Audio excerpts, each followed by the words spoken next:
আসসালামু আলাইকুম প্রিয় দর্শক, চলে আসলাম এই মুহূর্তের আবহাওয়ার গুরুত্বপূর্ণ একটি আপডেট নিয়ে। জানিয়ে দিব আগামী 24 ঘন্টায় দুই বাংলার কোন কোন জেলায় বৃষ্টিপাত হওয়ার সম্ভাবনা রয়েছে।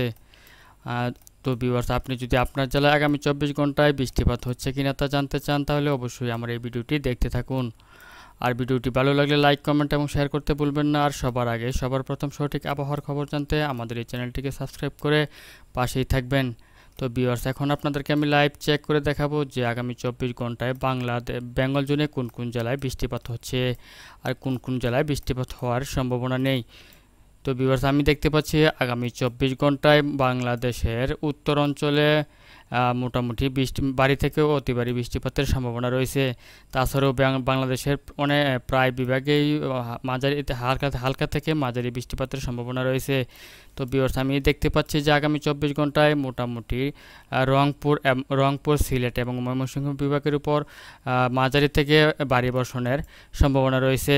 তাছাড়াও আমি আরও দেখতে পাচ্ছি যে ঢাকা ঢাকা, খুলনা, বরিশাল, চট্টগ্রাম এসব বিভাগের উপর আগামী 24 ঘন্টায় হালকা থেকে মাঝারি বৃষ্টিপাতের সম্ভাবনা রয়েছে। তো ভিউয়ার্স, আমি এখন আপনাদেরকে আরও বিস্তারিতভাবে দেখাবো যে বাংলার কোন কোন জেলা জুড়ে আগামী 24 ঘন্টায় বৃষ্টিপাতের সম্ভাবনা রয়েছে। তো ভিউয়ার্স, আমি দেখি যে রংপুর বিভাগে আগামী 24 ঘন্টায় কোন কোন জেলায় বৃষ্টিপাত হওয়ার সম্ভাবনা রয়েছে। তো আমি দেখতে পাচ্ছি যে রংপুর বিভাগের পঞ্চগড়, ঠাকুরগাঁও, দিনাজপুর, রংপুর, ধুবড়ী, তারপরে হচ্ছে চররাজীবপুর, ঘোড়াঘাট, বালুরঘাট, তারপরে এদিকে আমি দেখতে পাচ্ছি মহাদেবপুর, বগুড়া, তুরা। এদিক থেকে আমি দেখতে পাচ্ছি সিলেট বিভাগের সিলেট, বিশম্বাপুর, বাঘমারা, ময়মনসিংহ বিভাগের ময়মনসিংহ, তারপরে হচ্ছে ত্রিশাল, জলছত্র, সরিষাবাড়ি, জামালপুর, ফুলপুর, নলিতাবাড়ি, নেত্রকোনা, ভাগমারা, কেন্দুয়া, কিশোরগঞ্জ, ইটনা, বানিয়াচং এসব জায়গায় আগামী 24 ঘন্টায় হালকা থেকে মাঝারি বৃষ্টিপাতের সম্ভাবনা রয়েছে। তাছাড়া সিলেটের যেসব অঞ্চলে আগামী 24 ঘন্টায় মাঝারি থেকে ভারী বর্ষণের সম্ভাবনা রয়েছে, তার মধ্যে আমি দেখতে পাচ্ছি ছাতক বাজার, বালাগঞ্জ, সিলেট, গোলাপগঞ্জ, চরখাই, বিয়ানীবাজার, জগন্নাথপুর, করিমপুর, পাথরিয়া, জামালগঞ্জ, ফেনারবাগ। তারপরে আমি দেখতে পাচ্ছি আট আটগাঁও, হাবিবপুর, তাছাড়া বিশম্বাপুর এসব অঞ্চলে আগামী 24 ঘন্টা সিলেট বিভাগের এসব অঞ্চলে আগামী 24 ঘন্টায় ভারী থেকে অতি ভারী বৃষ্টিপাতের সম্ভাবনা রয়েছে।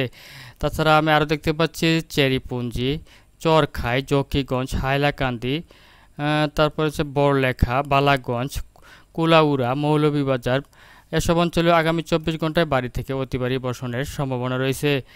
এছাড়া আমি আরও দেখতে পাচ্ছি বাংলাদেশের যেসব অঞ্চল জুড়ে আগামী 24 ঘন্টায় বৃষ্টিপাত হতে পারে, তার মধ্যে মাগুরা, বালিয়াকান্দি, বামুহুদা, তারপর হচ্ছে যশোর, নড়াইল, মকসুদপুর, গোবিন্দনাথপুর, মাদারীপুর, শিবচর, গৌরনদী, খুলনা, বাগেরহাট, কাউখালী, বরিশাল এসব বিভাগ এবং তার পার্শ্ববর্তী অঞ্চলে আগামী 24 ঘন্টায় হালকা থেকে মাঝারি বৃষ্টিপাতের সম্ভাবনা রয়েছে। তাছাড়া আমি আরও দেখতে পাচ্ছি মির্জাগঞ্জ, লালমোহন এসব অঞ্চলে আগামী 24 ঘন্টায় হালকা থেকে মাঝারি বৃষ্টিপাতের সম্ভাবনা রয়েছে।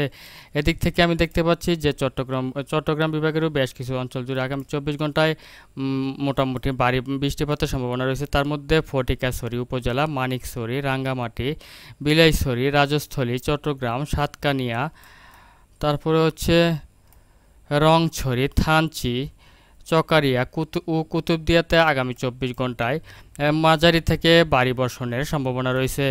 এছাড়াও আমি দেখতে পাচ্ছি বাংলাদেশের যেসব অঞ্চলে আগামী 24 ঘন্টায় গুড়ি বৃষ্টিপাতের সম্ভাবনা রয়েছে, তার মধ্যে আমি দেখতে পাচ্ছি কাপাসিয়া, কিশোরগঞ্জ, ঢাকা, নাগরপুর, সিরাজগঞ্জ, সিংড়া, পাবনা, রাজশাহী এসব অঞ্চলে এবং তার পার্শ্ববর্তী অঞ্চলে আগামী 24 ঘন্টা হালকা থেকে গুড়ি বৃষ্টিপাতের সম্ভাবনা রয়েছে। তাছাড়া আমি দেখতে পাচ্ছি উত্তরবঙ্গে যেসব অঞ্চলে আগামী 24 ঘন্টায় বৃষ্টিপাতের সম্ভাবনা রয়েছে, তার মধ্যে শিলিগুড়ি, তারপর কোচবিহার, ধুবড়ী, তারপরে হচ্ছে আমি আরও দেখতে পাচ্ছি যে কিষানগঞ্জ, পূর্ণিয়া, এসব অঞ্চলেও আগামী 24 ঘন্টায় ভারী থেকে অতি ভারী বৃষ্টিপাতের সম্ভাবনা রয়েছে। তো ভিউয়ার্স, এখন এই ছিল এখনকার মতো আমার কাছে আবহাওয়ার আপডেট। যদি ভিডিওটি ভালো লাগে তাহলে অবশ্যই লাইক, কমেন্ট এবং শেয়ার করতে ভুলবেন না।